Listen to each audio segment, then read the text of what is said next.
Global Health Talks officially launches in October of 2021. However, the month of September is officially Pulmonary Fibrosis Awareness Month. And we want to share with you an interview we did with three amazing collaborative global partners looking for answers in pulmonary fibrosis research. Welcome again to another Global Health Talk. We have quite an array of participants, two of them from Australia, one from Maine in the USA, and they are far flung, but they are united in a mission. And we're going to find out today what the global impact, the global reach of this association is going to be. And in order to do that, and I guess looking left to right, we have the executive director of the Three Lakes Foundation. Dana, could you introduce yourself? Absolutely.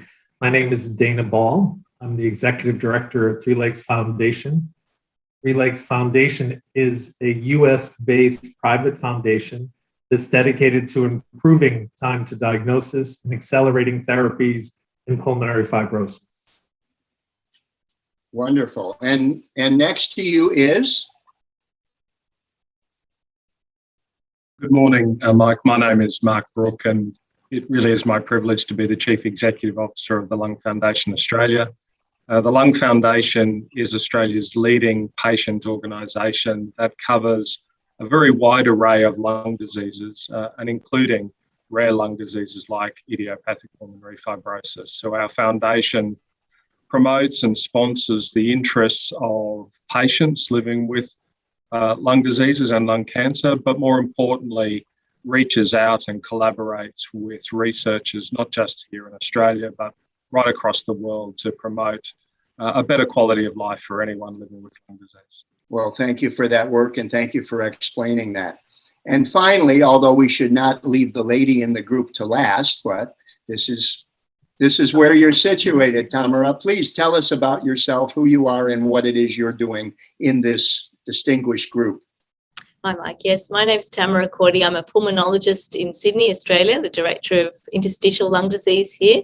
And I'm also the lead investigator for the Centre of Research Excellence for Pulmonary Fibrosis in Australia. And this is a collaborative group of researchers and clinicians who strive to extend and improve the lives of our patients with pulmonary fibrosis. Wonderful. Well, Tamera, thank you very, very much for that. Let me start with you. Very simply, what is pulmonary fibrosis? And the great, you're a pulmonologist, but the greatest lay description you could possibly give. Sure. So pulmonary fibrosis is really a group of lung conditions that are all have the common finding of fibrosis or scarring in the lung tissue. And the scarring gets in the way of the gas exchange. And so patients usually become increasingly more breathless and have troubles doing the same exercise that they have done before. And they develop a dry cough. And this tends to progress over time.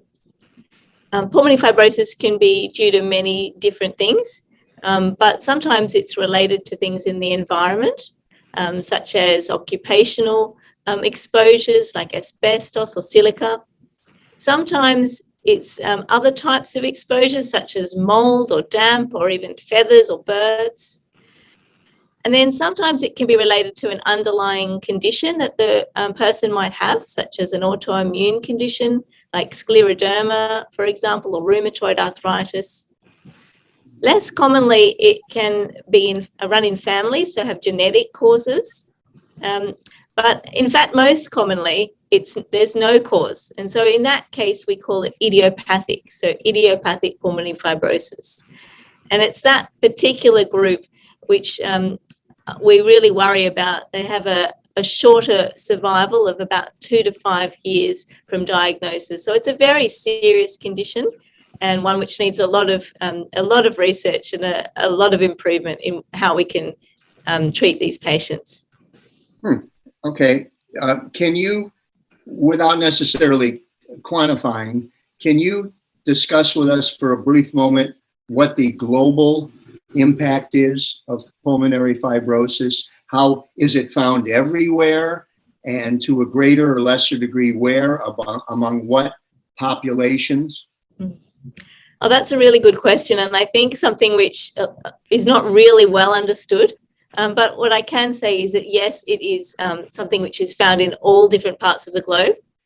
And there are certainly pockets of the world where it's more common, but it really is a disease which affects all different nations. It's certainly a disease which is more common in the elderly.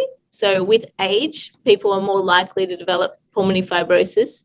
But I certainly wouldn't want to pocket it just there because we have young patients who have pulmonary fibrosis, and it even affects the pediatric population. One thing, if in terms of how common it is, I can't give you a figure because that figure is changing and it's increasing. And we don't know why that is, if it's because it is actually becoming more common or we're just getting better at picking it up and finding it. But it is well recognized now that it's a more common diagnosis that's being made globally.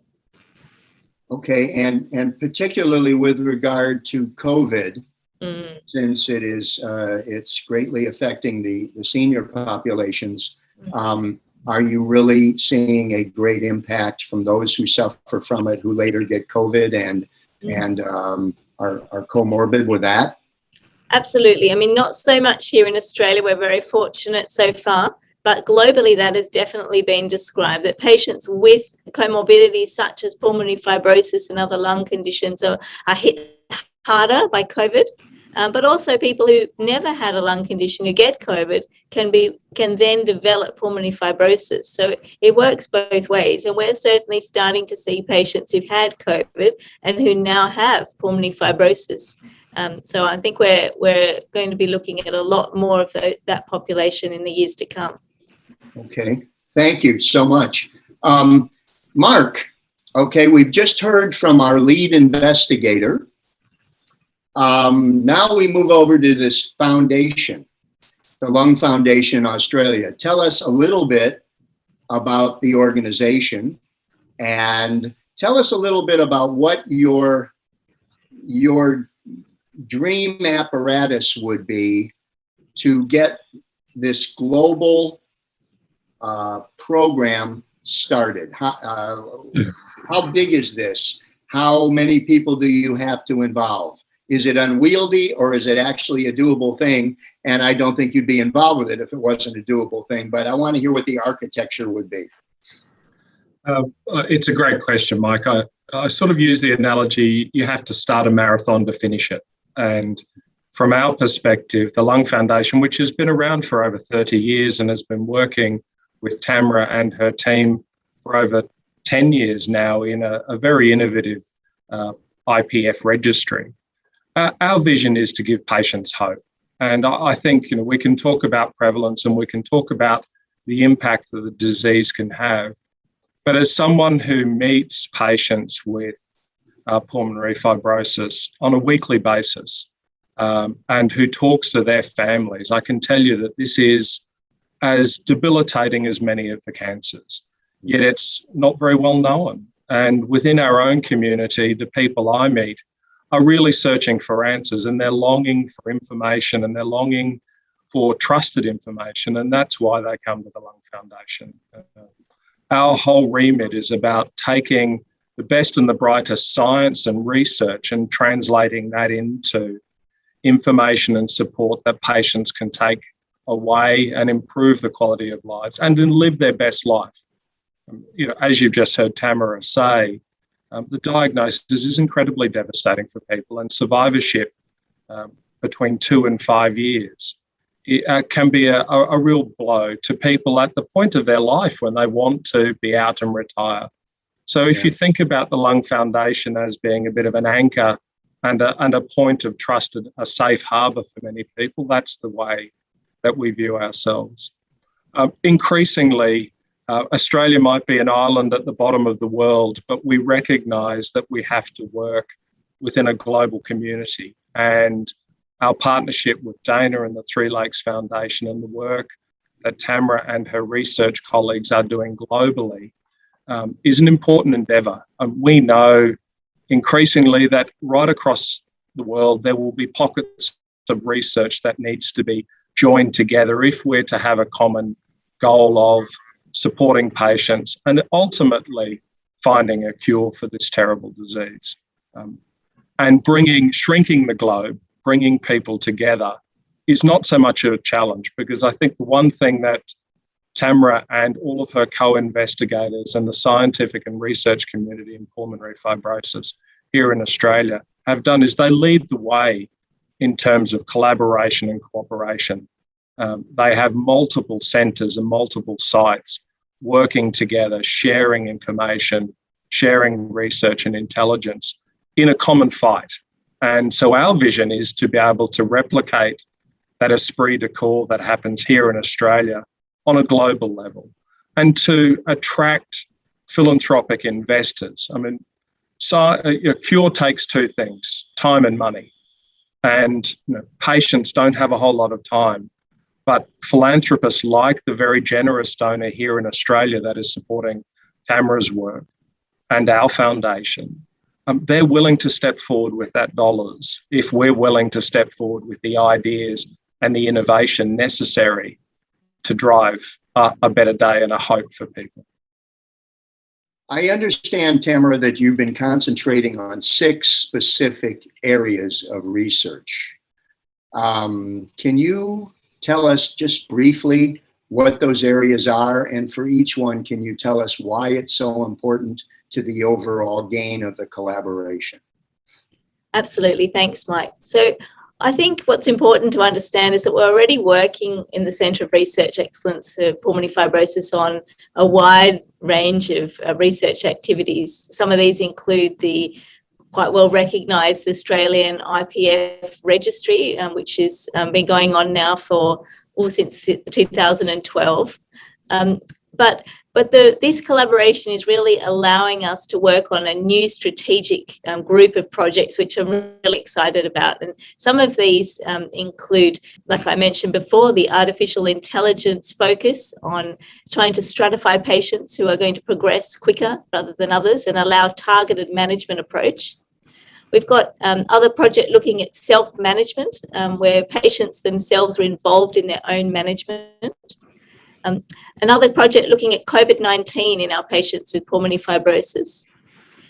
And then there's some projects looking at the molecular signature of patients and trying to really stratify those patients who are going to be more stable than others and others who are going to progress, so that we can really intervene and target their management early in those patients. So I think just in summary, our research really focuses on refining and expediting an early diagnosis, but also targeting management approach. And they're the 2 big main themes that I'm really excited to try and drive forward with this collaboration. Are you confident that you have the tactical resources of information technology and of ways to transmit the information, or is that one of your biggest needs?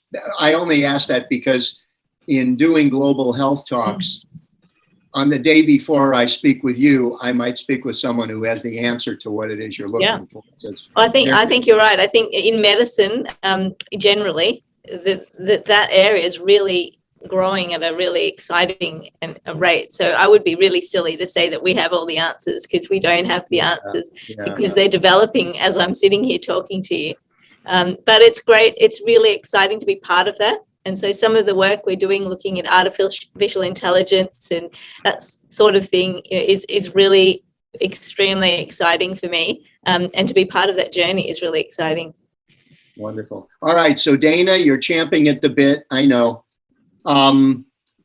My questions for you, number one, I excluded you from this last question because I know that the catalyst for your work in large is your own personal family experience with idiopathic pulmonary fibrosis. If you could share, if you'd like to share that a little bit with our viewers, and then I'd like for you to start a conversation as to what the expectation. We have three brilliant minds here on different bases in the infield. And I'm wondering how you put this team together and what is the global expectation? Great question. And thanks for saving me for last, I guess. I'll answer your question first. I don't have a personal connection to IPF or pulmonary fibrosis or even complex lung disease. In fact, when the founder of Three Lakes, who is a family that experienced a loss to IPF, which is a catalyst for the creation of Three Lakes, our founding family is the driver of all of this work. And when they reached out to me, thank you for clarifying, and I'm glad it wasn't directly with you. As I am, this is a horrible disease. Yeah. When they reached out to me, I had to Google pulmonary fibrosis. I had never heard of it, but I've spent 30 years working in HIV and AIDS during the epidemic. I transitioned to type 1 diabetes 20 years ago and had a career at other foundations, really trying to understand the challenges here in the United States, but also abroad. You know, in our work, nobody can solve these problems alone. Whether it's HIV, whether it's type 1 diabetes, whether it's pulmonary fibrosis, it takes a village. And what really struck me was the lack of awareness about pulmonary fibrosis and the fact that I had to look it up, even though I was attending conferences for 20 years with cancer, diabetes, every rare disease that I had never heard of, I still had to look it up. And what struck me when I did dig in and learn about this disease is just how horrible and debilitating it is. You know, and spending time with the family, listening to their experience around misdiagnosis and challenges around treatment, caring for their family member struggling with supplemental oxygen. All of that has really created the culture at Three Lakes Foundation. And so I think that what I say about Three Lakes Foundation, our founding family, and my role in the organization, I'm able to bring the story and the successes of HIV and type 1 diabetes, and they bring this incredible passion to our work at Three Lakes Foundation. I also want to say that, tying back to no one can do this alone, we have so many problems to solve in pulmonary fibrosis. It's a small, rare disease. You know, there's an estimated 50,000 people diagnosed in the US, and also 40,000 people die of IPF in the US each year. So we have a small, rare disease. We're not diagnosing it, delays in diagnosis, 2 to 5 years to diagnose the disease. And we don't have the treatments that really provide the intervention to stop this disease, you know, preserve health and restore quality of life for our patients. Yes. So there is a lot of work to be done in this disease. And so it is critical that we collaborate. It is critical that we reach out across the globe to find the most talented investigators, to find the best resources that have been created. And I think that that's really at the heart of this collaboration. You know, the introduction to Lung Foundation Australia, and Tam is the leader of the Center for Research Excellence Consortium, came from another family member in Australia. Very similar situation to our family in Chicago. You know, this individual reached out, he saw Three Lakes, he was watching the news, he was watching what we were funding. He saw the passion and the commitment and the sense of urgency that Three Lakes has. And that was the first point of contact. And in fact, it was this anonymous Australian philanthropist that introduced us first to Tam, And our science team and TAM were able to start conversations almost a year ago. And then, of course, we looped in Lung Foundation in Australia, learned more about Mark and the organization. And so that's the path that we took to get to where we are today. Well, what a wonderful answer. And I guess following on that question, and I'll ask each of you, what are your individual hopes and wishes for this collaboration? And what will bring you the greatest satisfaction from combining your resources and doing this work? Tam, you want to try this one?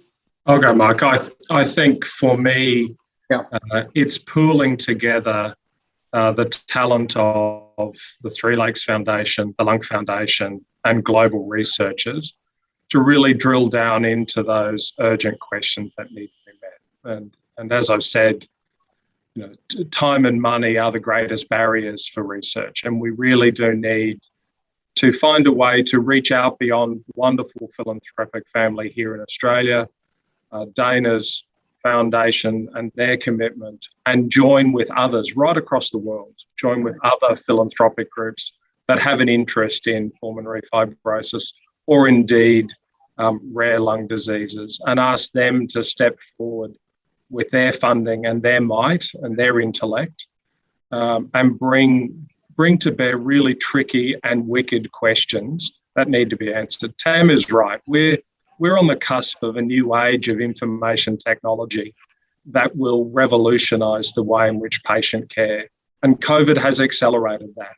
You know, and we will see artificial intelligence and computer-aided learning all starting to bring about new ways of diagnosing and cutting the period of diagnosis. That is, every patient I talk to, that is their greatest frustration. It's the scourge of this disease.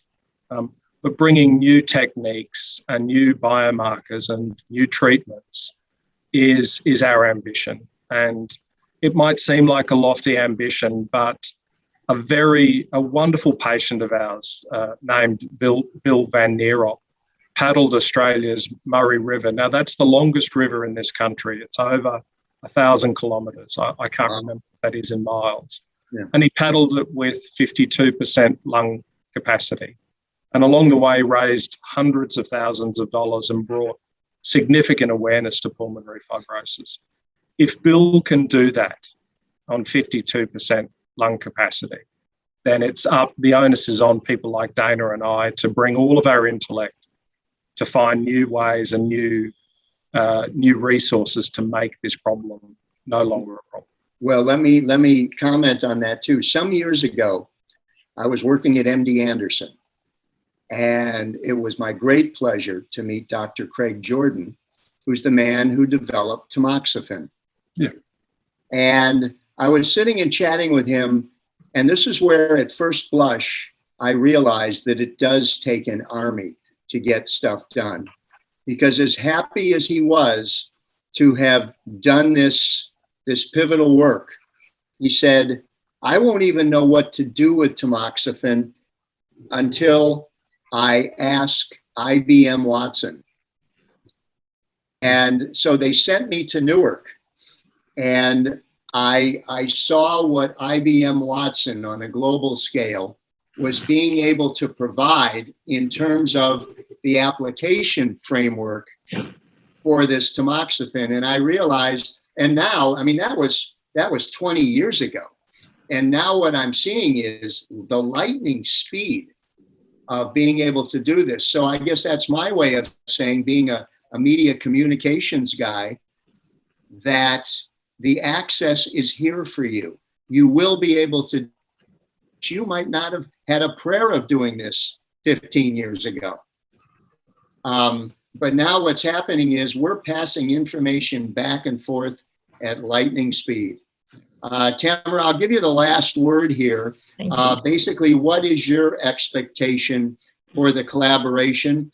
And what do you need? What I know basically Dana and Mark are saying it's really nice to have an individual philanthropic donor, but it's much nicer for what it is we need to have several of them. I know as a guy who produces a show that has no advertisers, that only has underwriters, that you just gather people together like-minded and you do get things done. This is how many of our shows are done. Yeah. So what is it that we're looking at? Is it an insurmountable amount of money, or is it something that you believe is manageable, and what should we be looking at? You don't have to cite a figure, but you're at ground zero on this. Yeah. And coming from you, it's going to make a lot of sense in terms of telling us what you need. Yeah. Well, I think the first thing to say is that I think pulmonary fibrosis has really not been a focus of anyone until recently. So a lot of government focus and a lot of research focus, a lot of financial focus gets, on cancer and on heart disease, for example. So I think we've got a long way to go. But I do think that we've got a real opportunity here. We've got recently, back in 2016, we got new medications which slow the disease down. So we've now got 2 medications that slow the disease progress down by about half. And that's generated a lot of excitement in the community because we know it's possible, and we know we can do it. So I don't think this is an insurmountable problem, in answer to your question.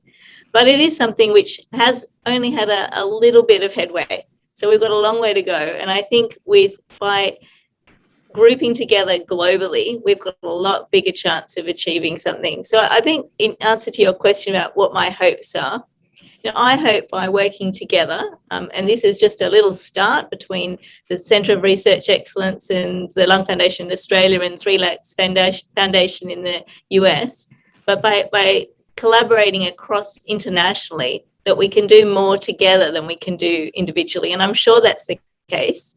And hopefully this will extend beyond even this collaboration to get people together internationally, talking together and collaborating. So my 2 sort of aims, I guess, of this collaboration on a broader scale will be to increase awareness for pulmonary fibrosis, which I think is really, really important, but also to fast track some of the research outcomes that we're doing by collaborating with each other, by being aware of what we're doing and not focusing on our little individual projects, but being an international community. And I think we do that well to a certain extent, but we've definitely got a way to go to improving that. So I think that's the opportunity here, and I'm really excited about it. Well, I want all of you to know that you're not living in a silo.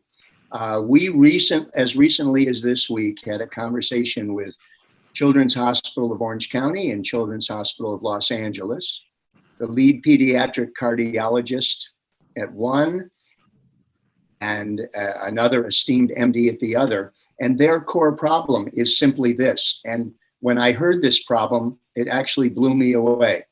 In the world of medical devices, backseat is always given to children's medical devices. They can't develop anything because the money just gets pushed elsewhere. And so what they did was they created a consortium, which includes 34 different med device companies, an accelerator, which ranges from high-end companies to lower-end companies, but they all share information. And they have equally fine people working on this to the ones you have.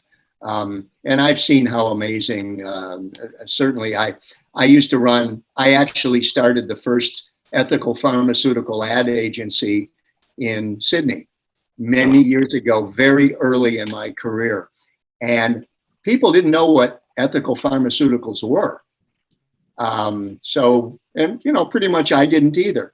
But I think that your mission is a like-minded mission with so many different good and important categories in medicine. And speaking on behalf of Global Health Talks, I want to thank you very much for sharing this valuable time with our viewers. And I'm really hoping in not too much longer time from now that we're able to cross you over to some of our other audiences and really talk about all the fine things that are happening.